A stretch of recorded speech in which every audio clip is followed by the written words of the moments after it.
Hi, and welcome back to another episode of SEO On-Air. I'm your host, Aaron, and today we have Marcia Barnes, CEO and founder of Valve+Meter.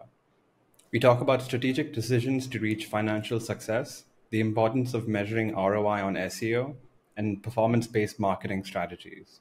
I hope you enjoy this episode. Valve+Meter, can you tell us a little bit more about how that kind of started and how, let's say, the early days were to where it is now and today? Sure. So I had an experience in growing a business from 2 million in revenue to over 400 million in revenue over the course of about 14 years. And I was the marketer who did that. And so about 2013, I started to feel like, wow, the owner here is trending towards being a billionaire. He's got this. I felt like I was a bit restless and being called to go back into business for myself. And the thing that kept coming into my head was we had built a marketing platform based in math and accountability that most businesses did not use. It was something kind of unique to us. And I thought, well, the model has been repeated inside of this business. So it seems like we could help a lot of businesses get transformational growth using this process and this philosophy.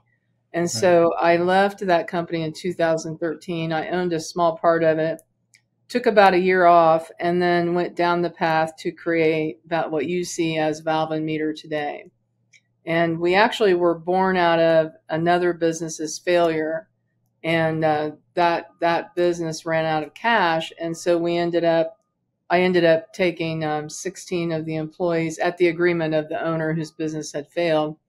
I took 16 of the employees and formed Valve+Meter in 2017, and today we have 48 employees here. We have about 60 clients. Our goal is to 10x the valuation of 100 businesses.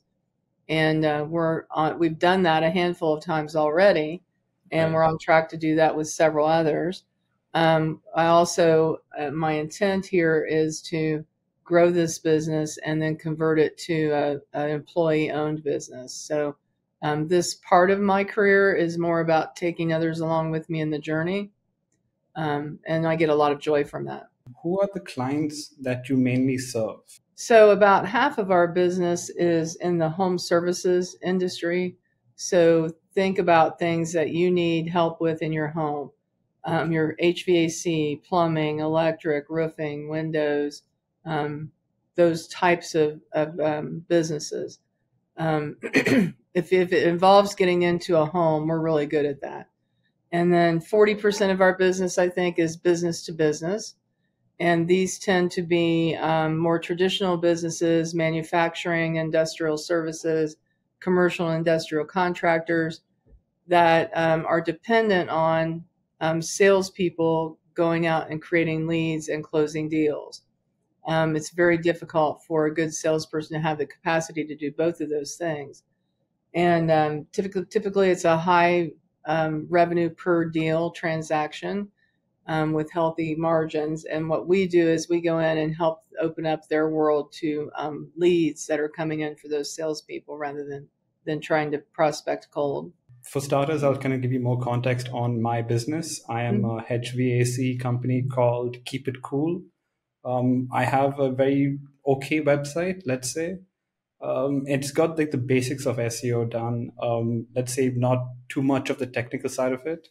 But I've come to you now for kind of help to, let's say, create more buzz about my business. Mm-hmm. So what would be your, let's say, couple of tips of advice to help me do that? Sure. I love the business name. You did a really good job of naming that. So that was really well done. In looking at what's going on your digital marketing, what kind of annual revenue are you doing at Keep It Cool? We're kind of getting it to 1 million in a year. Is that decent? Why don't we call it 2 million? 2 million is what I meant. I just checked back with my financial advisor. He said 2 million. Yeah, no worries. Okay, so 2 million. So Keep It Cool is about 2 million in revenue. you have a website and you have the basics of SEO there. And Right. I'm assuming that somebody came to you and said that they could do your SEO for $1,500 a month. Yeah, give or take. Yeah. Yes. So the challenge with that is that actually might be working as far as bringing in some new customers and hitting a healthy return on marketing spend, but Right. it's agnostic to how much more market share is there. And when I looked at your business, I got kind of excited for you and what your future could be, because you have a lot more SEO opportunity in front of you. So you really could grab market share by doing more of that with someone who can come alongside of you and know how to coach you on investing your marketing dollar correctly, Right. so that you can optimize your growth. So, I can see you going from $2 to $5 million over the course of a couple of years.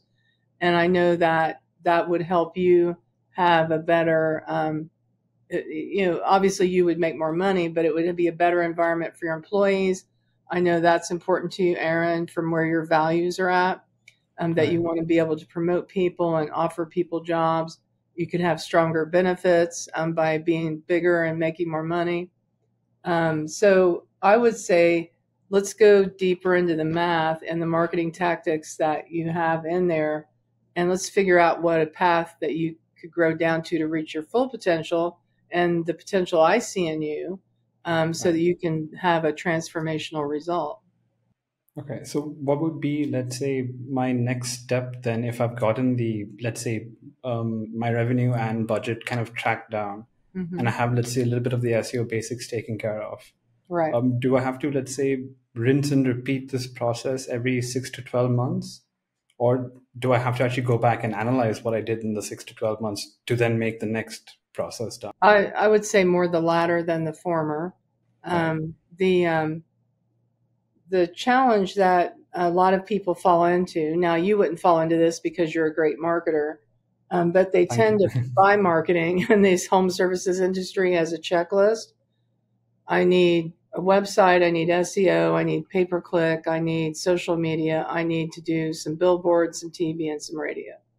Right. And they're agnostic to which of those will work to get them to the next goal that they have, right? And some of those that I just named, they shouldn't be doing at all.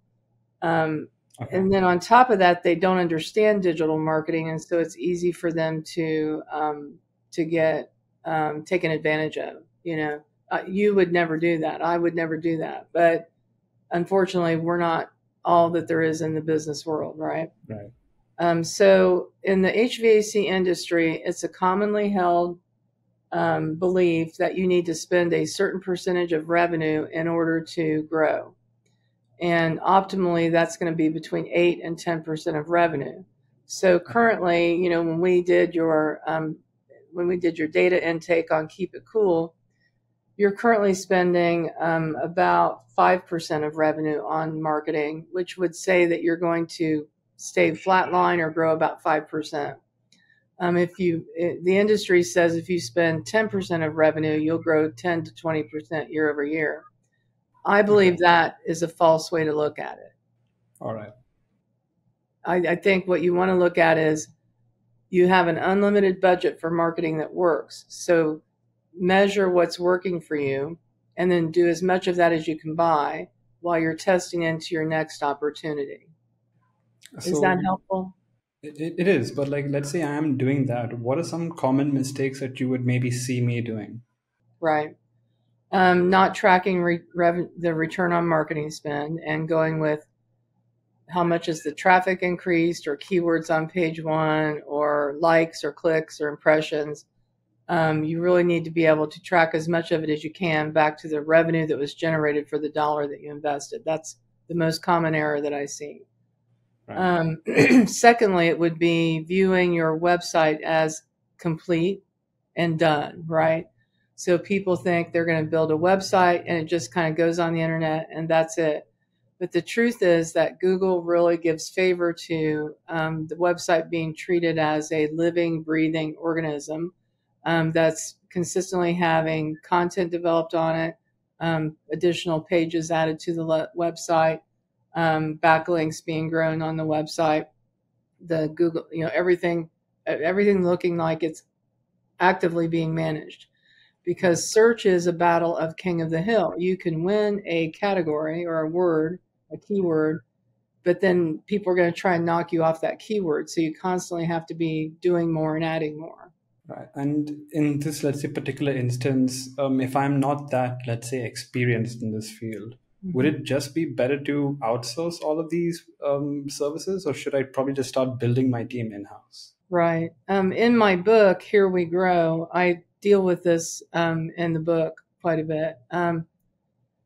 Here's the way I see it. I started doing inbound marketing, and before there was an internet, so back in the day, it was just about, putting your ad in the yellow pages. Pardon me? The yellow pages, I was saying. Right. Put your ad in the yellow pages, send out some direct mail pieces, send out some coupons. Today, what we see in the internet era is all of those tactics have bifurcated so much that there's so many different things that need to be done in order to get a cumulative result. And they span across different positions. So, in our world, in the SEO world, you would need a content writer, a web developer, a graphic designer, an SEO person, and somebody that is working on getting backlinks. And I think I left something out. And then, so there's like let's say there's 5 key skills to being able to do SEO. And there are at least. So those 5 key skills, what happens is you go out and you hire a marketer, and that digital marketer is going to be good at one of those 5 and okay at another one. Right. And the other 3, they don't know how to do. So I'll see people that have, they're a marketing manager for a $10 million HVAC company, and they know how to do web development, but they don't know how to write content to get us optimized to appear and search online. Right. So for you to field a team of 5 as a small business and have to hire a manager because you don't know how to manage marketing is very expensive. So my opinion is, until you have some money to burn, you need to keep this in an outsourced environment. You need a good partner that's an outsourced agency. Yeah, to kind of just add on to that as well, I think you have to also to put on a bit more money as well, and that goes into the training of the in-house team. It's not as if you get the right match immediately and then within the first day they are giving you 100% output. Right. There's that whole, you have to get them to the brand culture as well. I think most of that's taken care of when you do just outsource it. You kind of give them your needs, you kind of show them the guideline, and then they give you their best result. Exactly. And the other thing that worked really well for me in growing the business from 2 million to 400 million, what worked really well there was treating my vendors like they were team members, sharing the goals and the results with them, speaking to them in a way that I'm leading them like I would if they were a direct report.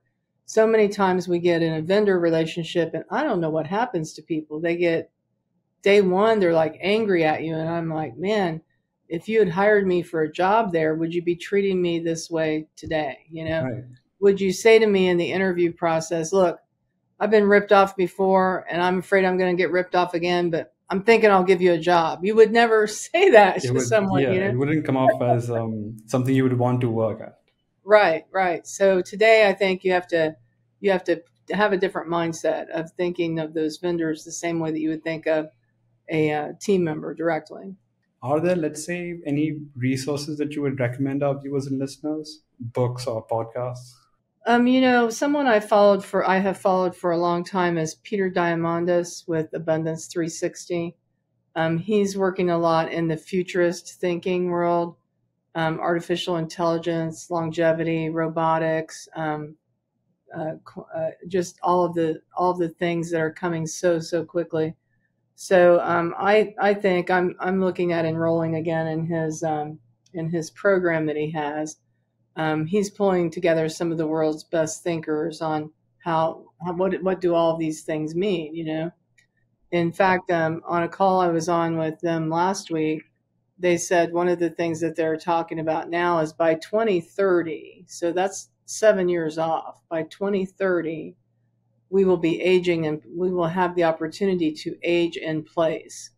So that's good Right. news for you at your age. For me, I'm kind of pissed off about it, but Bit too late.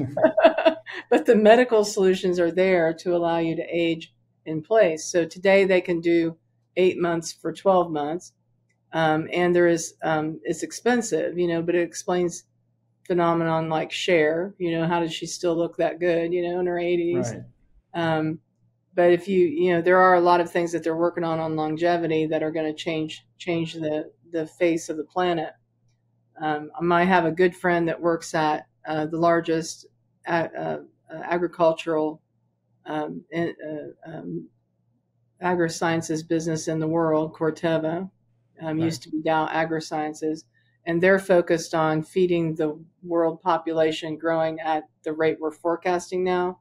But I don't think they're bringing in that everybody might still live, to be 120, Right. that's going to change how do you feed the planet, right? So I think you want to be in those types of conversations to take a look at what you need to be preparing yourself for. And then the other person that I've engaged with a lot is Dan Sullivan. He runs a program called Strategic Coach. He's also a good author. His most recent book is 10x is easier than 2x. So I'm just getting into this one, but it is, he always has a way of shifting your mindset pretty dramatically. And then other than that, I think a good book to read right now would be my book that just came out a couple months ago, Here We Grow. I was actually going to say at the end that if you want to add one more book, it should be Here We Grow. Yeah. I think in our team, we are doing a lot of work with the entrepreneurial operating system. That is the system that comes out of the book Traction. So for businesses that are looking for a way to organize better and help their team members find their voice to give feedback and ideas into the organization, Traction is a good place to go. Right. And I think you have one more book that you said you would be developing or is already in development. No, I just was thinking. You actually inspired me to think through the way I view family and work life integration. And how I manage that coming up through my career. It's probably a good podcast, at least. Bring my kids on and find how much I mess them up. I was gonna say if you do actually develop that book, I don't mind taking a little bit of credit. That's fine. There you go. There you go. I don't think, let's say, podcasts would be something that you could maybe talk about as well. Are there any podcasts that you would recommend? I don't know that I'm not big on taking in podcasts at this point. So I don't know that I have a lot to give you there. There's not anything that I'm listening to today on a regular basis. Yeah. Well, a podcast that I'm really starting to see a lot of help for me and our teams is SEO On-Air. Mm-hmm. We've kind of got the SEO taken down. I've now outsourced my marketing to a team who kind of understands what needs to be done. Right.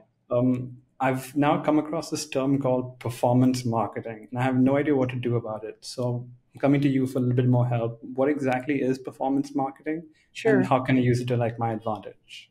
Yeah. Performance marketing takes into account the impact on revenue or gross profit or profit. It has some sort of a financial gauge that it's tracking to.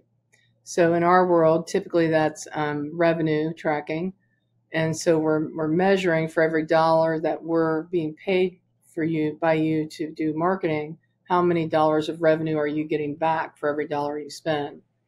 And we do that through creating feedback loops between your CRM and our data warehouse. We built a data warehouse here to be able to bring in 11 to 12 different sources of data that are needed to measure where did the revenue come from? What lead was it that produced? What source of lead was it that produced that revenue activity? Right. Agencies don't typically do this. It does cost money to build it out, to build the capability to do it. There are analysts then that you need to employ to help coach and decipher what's going on with the tracking that we're doing.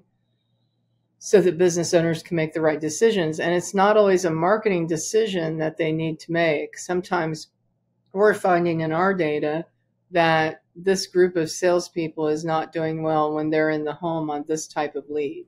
So maybe Right. we need to look at, does the pitch need to shift when the lead's coming from PPC instead of organic, or shift because it's an organic lead coming in and not a current customer that you've served in the past, so you Right. can coach those kind of shifts. Maybe you're not answering the calls at the right rate. Something's changed in your revenue per deal. So it gives a expansive power aligned with the marketing to be able to help the business owner and its leaders make the next decision that's going to move them forward. So if I have a team that's kind of, they have the idea of to do this, as their leader, how do I kind of let them know what these are the metrics I want you to track? Right. So I think in most cases, tracking revenue per dollar invested is really good.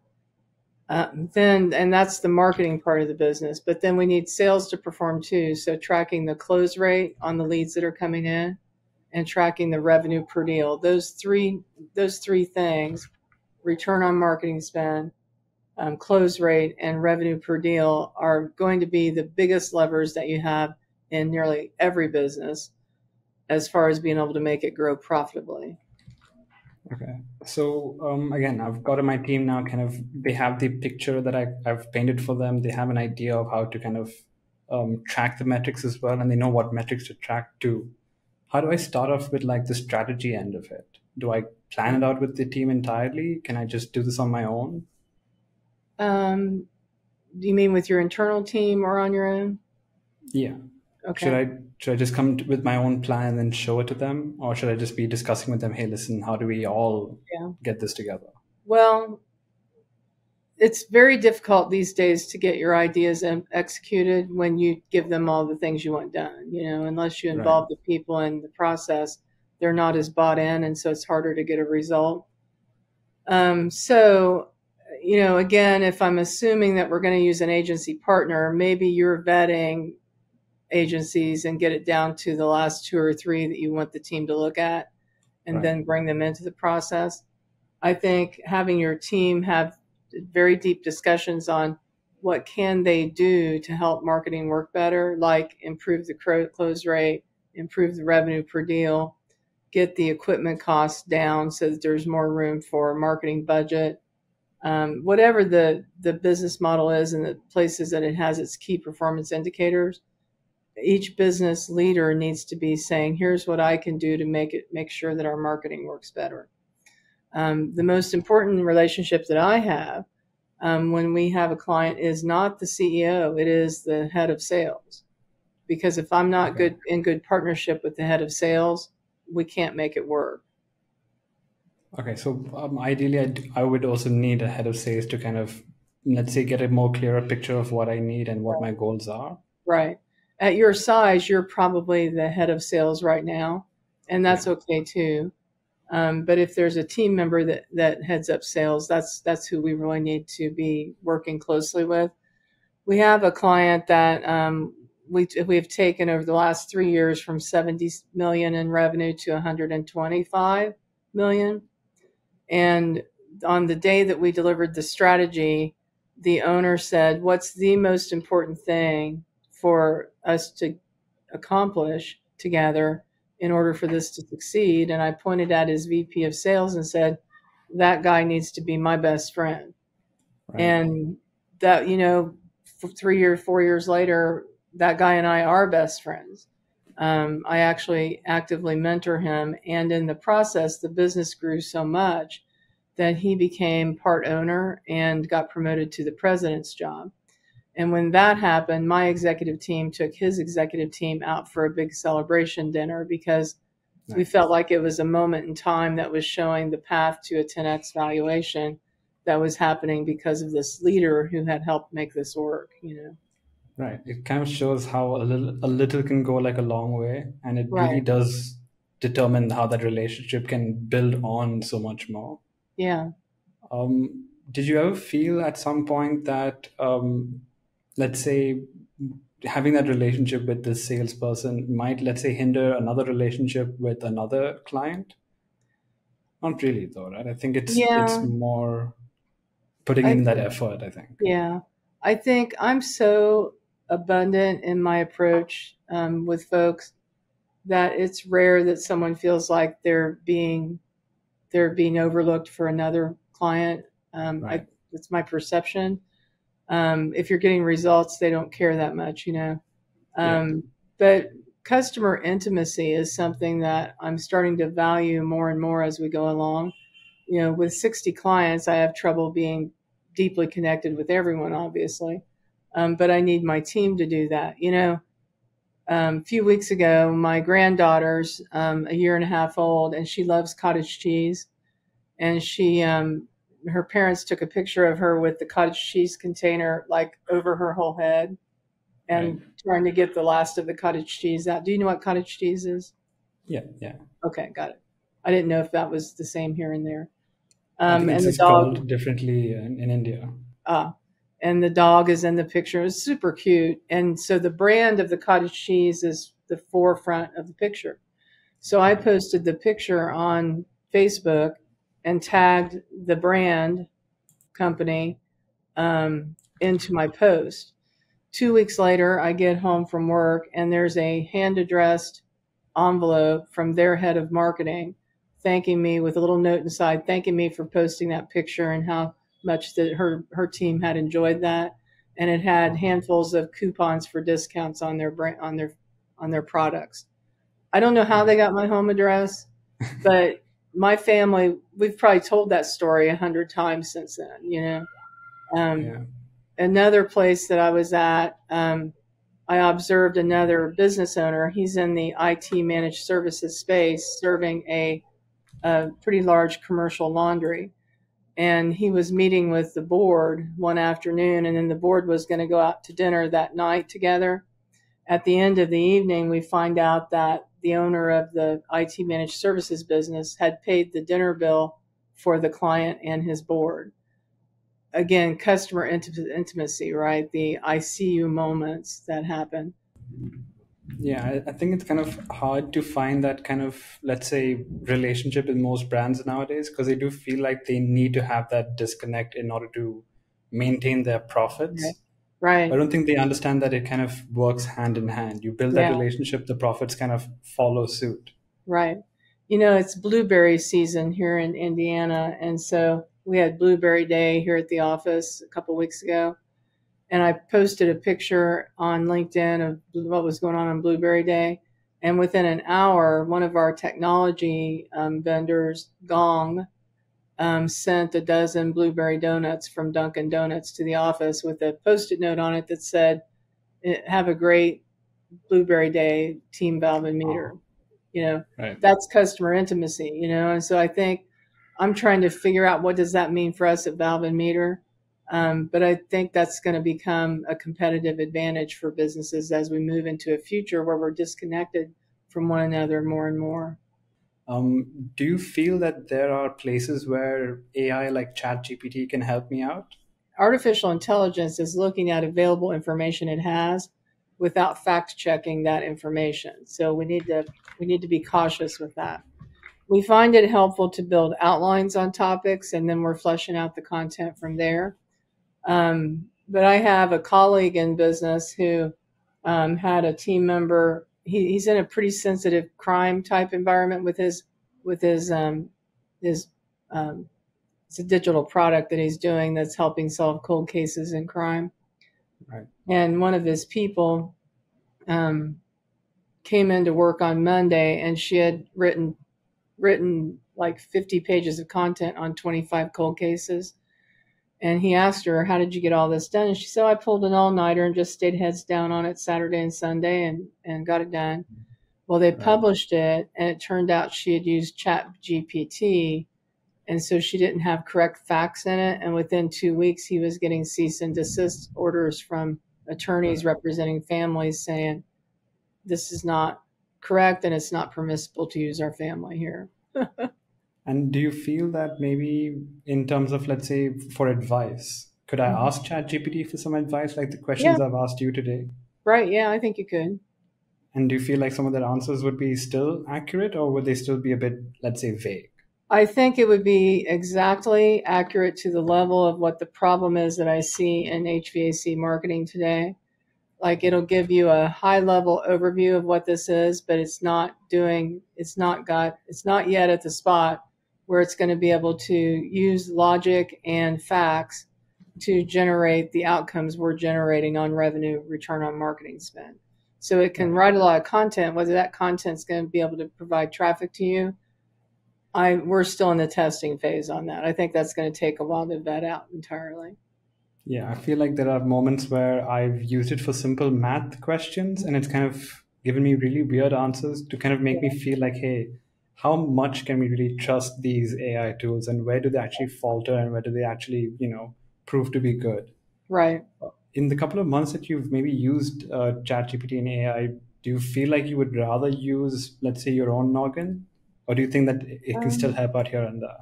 I think it's, from what my understanding is on the leaders on our team who are managing our marketing folks, they feel like they're getting more content written quicker by using it for topical outlines. And then they're able to, the leader can either create the outline and then ask somebody to develop the content, or the subject matter expert on our team can create the outline and then get it approved by their leader to then develop it out fully. So I do think that there's going to be more content that you can develop, but understand your competitors all have that access to build more content. So it's not going to change your competitive environment entirely. Thank you so much for the chat, Marcia. It's been really great. I think I haven't been this personal and open with someone before. So I think thank you for actually opening me out of that shell. Yeah. I'm happy to kind of do another chat with you and we can maybe open the shell of digital marketing over there. Sounds good. Thanks for watching that episode. I hope you enjoyed. For more videos like this, make sure you like and subscribe.